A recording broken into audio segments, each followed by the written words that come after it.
Chapitre 6. Un homme charmant. 3 août, 3 septembre 2012.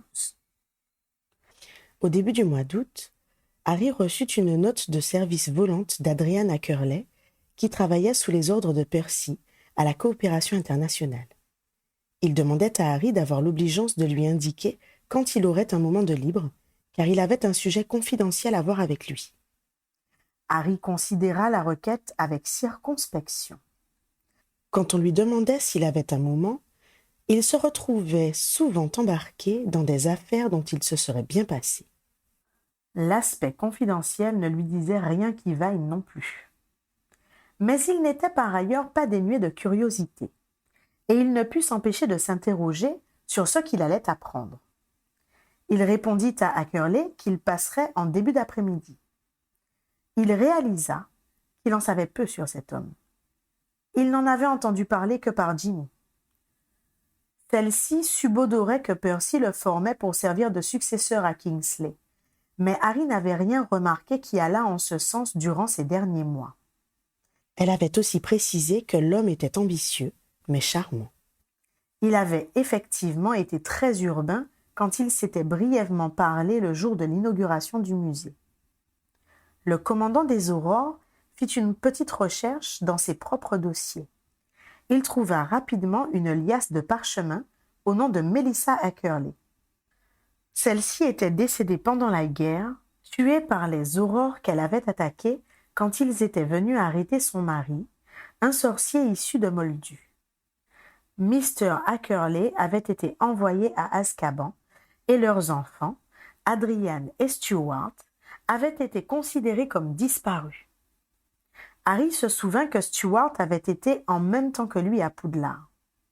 Il n'avait aucun souvenir d'Adrian, qu'il estimait un peu plus âgé que lui.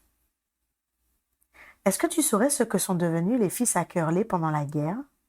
demanda-t-il directement à son adjoint. « Et comment l'aîné est entré au ministère ?» « Aucune idée, » répondit Stanislas. « Par contre, je sais que son supérieur direct est le beau-frère de Harry Potter. J'évite de discuter boulot avec lui pendant les réunions de famille.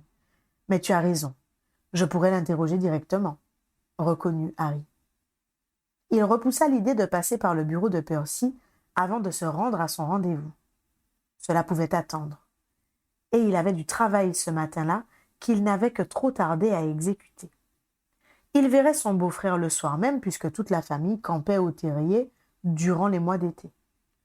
À l'heure convenue, il se présenta au département de la coopération internationale.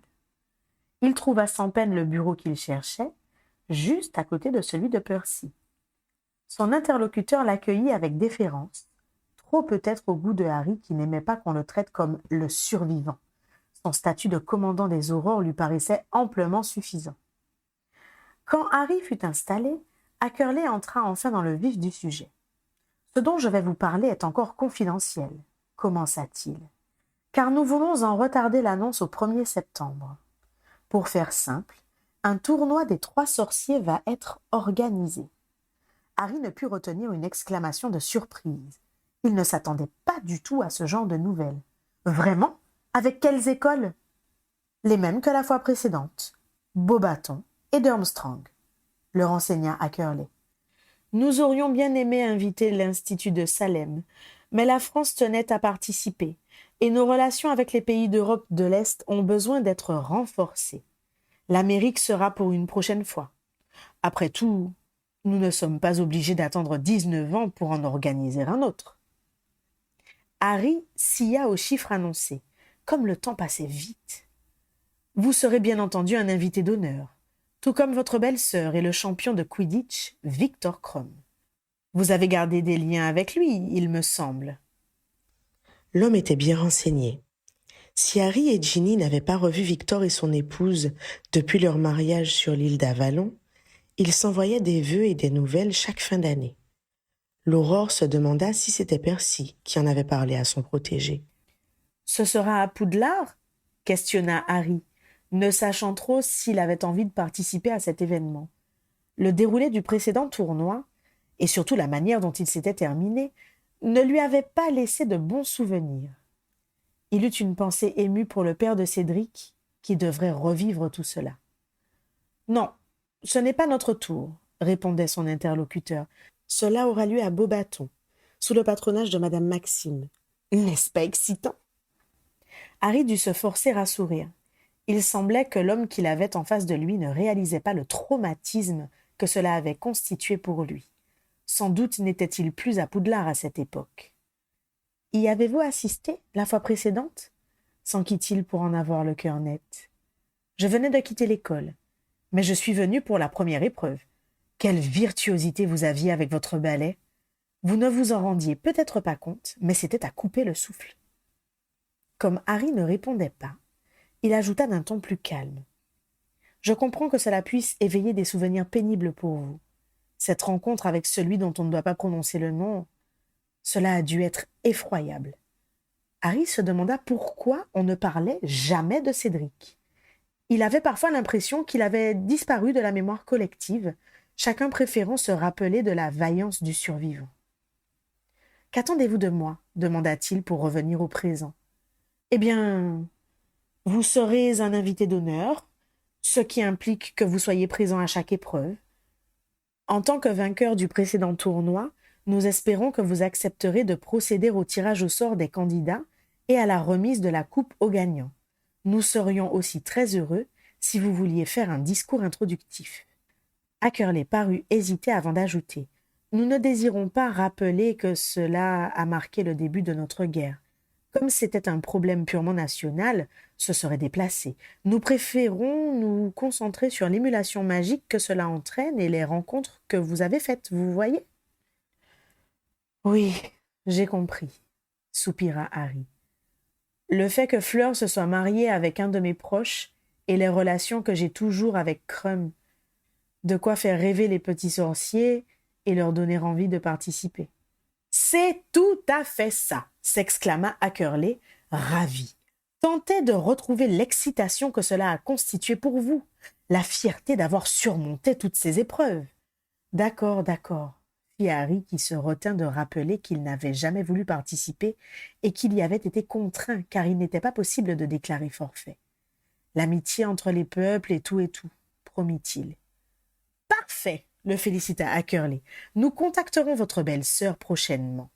Comme je vous le disais, la nouvelle ne sera officielle que le 1er septembre, le jour de la rentrée des 3 écoles concernées. Nous vous prévenons à l'avance pour que vous puissiez vous préparer à répondre aux interviews qu'on ne manquera pas de vous demander. »« Merci, » parvint à dire l'Aurore. « Et sait-on déjà qui seront nos candidats ? Je suppose que le professeur Brooklehurst a une petite idée des élèves qu'il va envoyer en France. »« Oui, il nous a fourni une liste de candidats potentiels, » confirma Ackerley, « mais ce sera sur la base du volontariat, et certains ne souhaiteront pas faire partie du voyage. Rien n'est donc définitif. Nous attendons la rentrée pour les derniers détails. » Harry hocha la tête, tout en se félicitant que Teddy soit trop jeune pour poser sa candidature. Il n'avait pas envie de le voir danser avec un dragon ou discuter avec des êtres de l'eau. « Les épreuves sont-elles déterminées » s'enquit-il. « Pratiquement. Je ne peux pas vous en parler tant que ce n'est pas confirmé, mais je pense que cela va être passionnant. » « Qui représentera votre département lors des manifestations officielles » enquêta encore Harry. « Cela aurait dû être Mr. Percy Weasley, mais, pour des raisons familiales, il a indiqué ne pas souhaiter le surcroît de travail que cela lui entraînerait, » répondit son interlocuteur d'un ton tranquille. Il était vrai que, quelques jours auparavant, Percy et Audrey avaient appris à la famille qu'un nouvel enfant allait arriver dans leur foyer 6 mois plus tard. Cela ne ressemblait cependant pas à Percy de passer à côté d'une mission aussi prestigieuse, même si la vie conjugale avait drastiquement diminué le nombre d'heures qu'il passait au bureau. Non, il était plus probable que Ginny ait vu juste sur le futur politique d'Adrian Ackerley. Représenter l'Angleterre dans une manifestation internationale aussi populaire était une bonne opération de communication. Percy avait-il été écarté contre son gré ou avait-il au contraire conçu lui-même cette stratégie? Quant à Ackerley, savait-il ce qui était arrivé à son homologue de l'époque, Barthélemy Croupton senior? C'est avec ces questions en tête que Harry prit congé.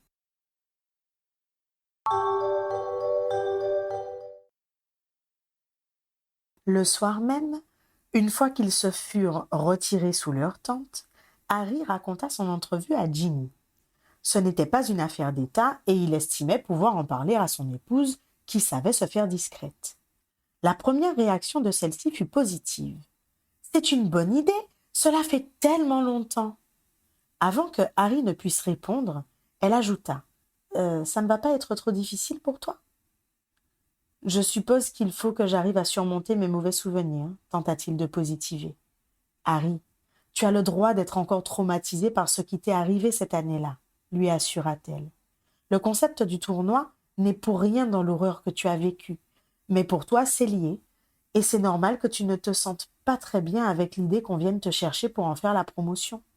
Tu n'as pas à te sentir coupable d'être moins joyeux que les autres.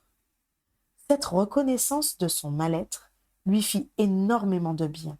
Il savait qu'il ferait son possible pour jouer le rôle qu'on lui avait assigné, mais il était important qu'une personne dont il était proche sache combien ça lui coûterait. Le pire, c'est l'idée de croiser le père de Cédric quand la nouvelle sera publique, lui apprit-il encore. Elle le serra contre lui sans parler. Il lui fut reconnaissant de ne pas lui dire qu'il n'y était pour rien dans la mort de son camarade. Il le savait pertinemment, mais son sentiment de culpabilité ne s'estompait pas, et sa compassion pour les Diggory était toujours aussi vive. Une étreinte affectueuse était le meilleur réconfort qu'il puisse recevoir.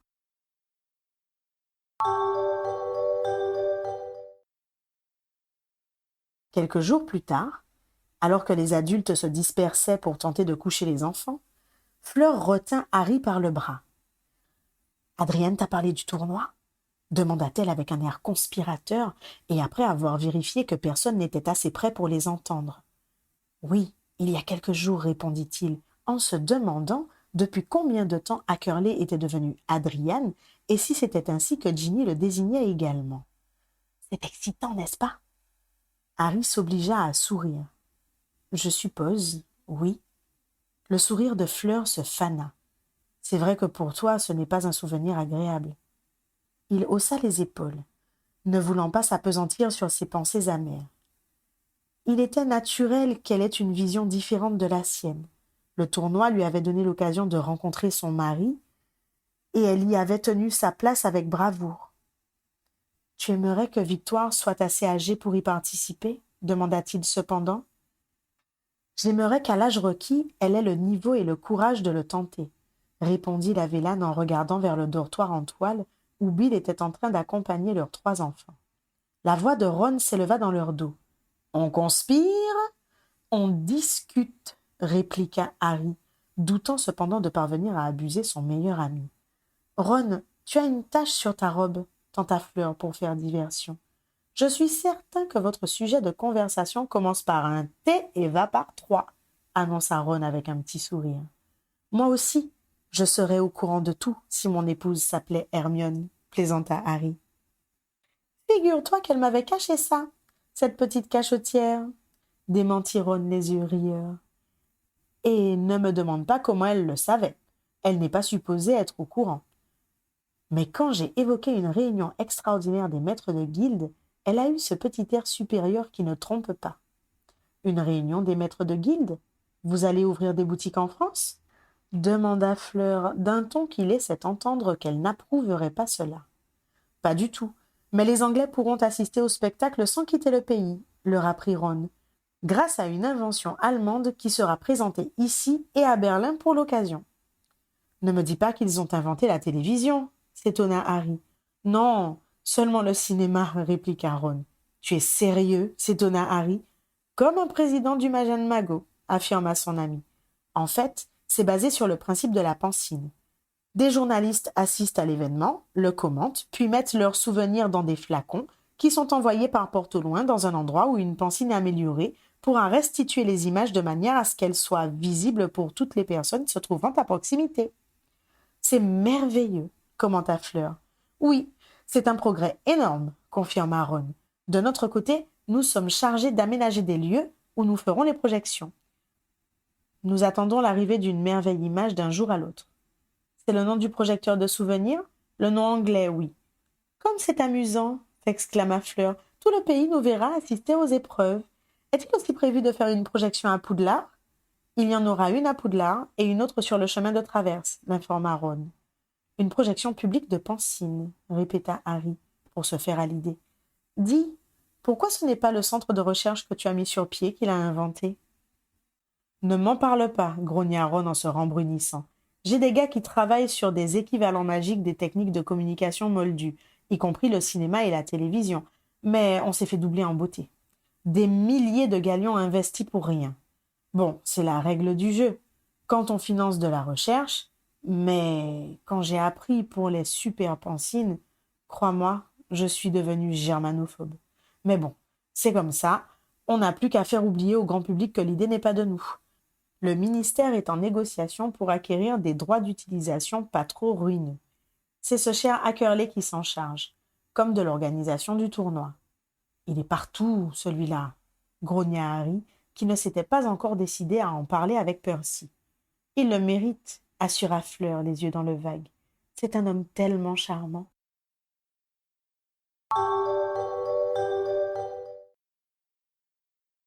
Alors que Ginny et lui se préparaient à se coucher, Harry chercha à en avoir le cœur net. « Il est si charmant que ça, Ackerley ?» demanda-t-il. « Adrienne, c'est l'image qu'il donne en tout cas, » répondit-elle. « Tu penses qu'il ne l'est pas réellement ?» insista-t-il. « Je n'ai pas dit ça. Juste qu'il se donne tellement de mal à donner une image lisse de lui-même qu'il est difficile de savoir ce qu'il y a dessous. Le fait que Kingsley favorise sa carrière est a priori un bon point pour lui. King a beaucoup d'expérience pour juger les gens. »« Fleur fait grand cas de lui, » remarqua Harry. « Chérie, ne me dis pas que tu prends tout ce que dit Fleur au premier degré. Elle plaisante quand elle dit qu'il est charmant. Si elle l'a dit devant toi, c'est qu'elle pensait que cela allait te faire réagir.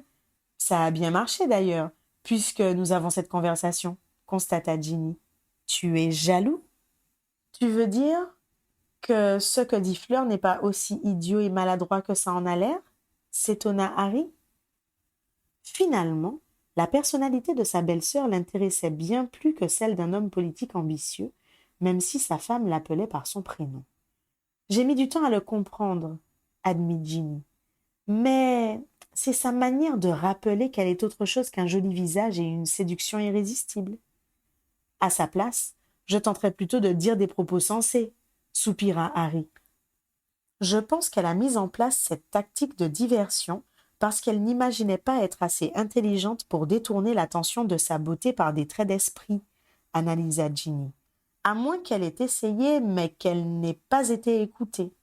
Elle a donc fait le choix d'en rajouter dans le cliché de la ravissante idiote, sans doute pour se donner l'impression de provoquer volontairement l'antipathie à son seul physique. Harry songea qu'elle s'était très efficacement vengée des femmes Weasley au début de sa relation avec Bill. Il jugea charitable de ne pas le rappeler, mais son épouse n'était pas du genre à occulter ses erreurs. « Je n'en reviens pas d'avoir mis autant de temps à remarquer qu'elle se jouait de nous, » confessa-t-elle. « Mais il faut bien avouer que nous ne lui avons laissé aucune chance au début. Par contre, dès que j'ai cherché à dépasser mon antipathie et à la traiter correctement, elle a très généreusement tiré un trait sur le passé. » Harry se souvint du séjour que Ron avait fait chez Fleur et Bill pendant la guerre, quand il les avait temporairement quittés. Son ami lui avait confié qu'il avait choisi le foyer de son frère pour ne pas être jugé. Harry n'avait songé qu'au caractère égal et généreux de Bill. Qu'en était-il de sa jeune épouse? Avait-elle également eu le tact nécessaire pour ne pas aggraver la culpabilité et le désespoir du jeune homme? Il pensait, tout comme Hermione, il en mettrait sa baguette au feu, que, lorsque Ron défendait Fleur, c'était parce qu'il était aveuglé par la séduction de la Vélane. Maintenant, il réalisait que son ami était peut-être le plus perspicace de trois. « De quand date ta découverte de la vraie Fleur ?» interrogea Harry. « Ça a commencé assez vite après son mariage avec Bill, » lui apprit-elle. « La situation dramatique a, en quelque sorte, simplifié nos rapports. Et puis, elle portait désormais le nom des Weasley. J'ai donc fait l'effort de m'intéresser à elle, de lui poser des questions sur sa famille. Bref, j'ai fait mon possible pour approfondir un peu nos relations. Et quand j'ai dû partir à l'école alors que je voulais rester à la maison avec les autres, C'est elle qui m'a soufflé en me disant au revoir. Il y a sans doute des batailles à mener à Poudlard. C'est avec ça en tête que j'ai réuni Neville et Luna dans le train et qu'on a décidé de résister dès le premier jour. Tu sais, j'ai presque été contente quand j'ai découvert qui était notre nouveau directeur et la présence de Mange-Mort dans l'équipe enseignante. Nous avions nos ennemis à combattre, nous aussi. Et moi qui pensais que c'était mon exemple qui t'avait influencé, plaisanta Harry. Et non, j'ai fait tout ça en pensant à Fleur, le taquina Ginny. Pourquoi tu ne m'as pas dit tout ça plus tôt questionna Harry, un peu vexé de s'être fait abuser aussi longtemps par la belle Française. Je pensais que tu avais compris, s'étonna Ginny. Tu avais l'air de bien l'aimer, sans pour autant baver sur sa blondeur. Il est bien connu que les blondes ne m'ont jamais attiré, rappela Harry. Remarque, en y repensant, elle n'a jamais trop joué les idiotes avec moi. Je pense que tu lui as tout simplement toujours parlé comme à une personne normale, et que ça l'a dissuadée de se protéger en endossant son rôle habituel, proposa Ginny. Quand j'ai fait sa connaissance, elle était une adversaire dont j'ai pu admirer la dextérité, se souvint Harry. Cela m'a sans doute évité de me limiter à son aspect physique. C'est fou le nombre de choses bien que tu as faites totalement par hasard, mon chéri, feignit de s'extasier Ginny. C'est sans doute à ça qu'on reconnaît les héros.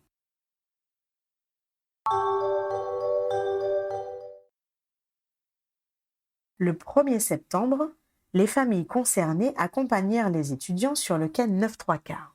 « Édition spéciale cet après-midi ou demain matin ?» demanda Harry à Fleur une fois que la fumée du Poudlard Express eut disparu. « De quoi parlez-vous » demanda Andromeda. « Je n'ai pas le droit de le dire, » sourit Harry. « Ce soir, après l'arrivée des enfants, » prédit Fleur. « Mais qu'est-ce qui se passe » s'enquit à son tour. « Une surprise. » Mon chéri, lui sourit son épouse, tu ne veux pas que nous la gâchions en la révélant trop tôt. Je suis certain que Harry en a parlé à Ginny, grogna Bill. Harry n'aurait jamais fait ça, n'est-ce pas, Harry, minauda Fleur. Demain matin, conjectura Harry. Une bière au beurre comme en jeu? Tenue, accepta Fleur en topant sa main. Depuis qu'elle travaille au musée, je la trouve intenable, confia Bill à Andromeda. Je pense que c'est l'effet Ackerley, indiqua Harry à Bill. Quoi? Fit celui-ci complètement dépassé pendant que Fleur éclatait de rire. Que vient faire Adrian là-dedans? S'étonna Andromeda.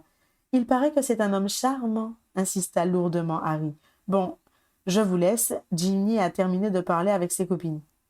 Il partit le sourire aux lèvres, certain qu'Andromeda aurait de quoi s'occuper l'esprit au lieu de s'appesantir sur le départ de son petit-fils.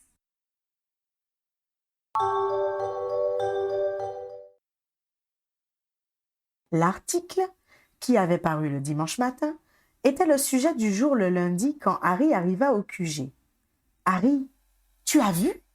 Un tournoi comme pour notre 4e année, l'apostropha Simus. »« Super !» s'exclama Harry d'une voix qu'il espéra ne pas être trop ironique. « Et mais c'est toi qui vas faire le discours introductif » découvrit Alicia, qui était en train de lire le calendrier des festivités.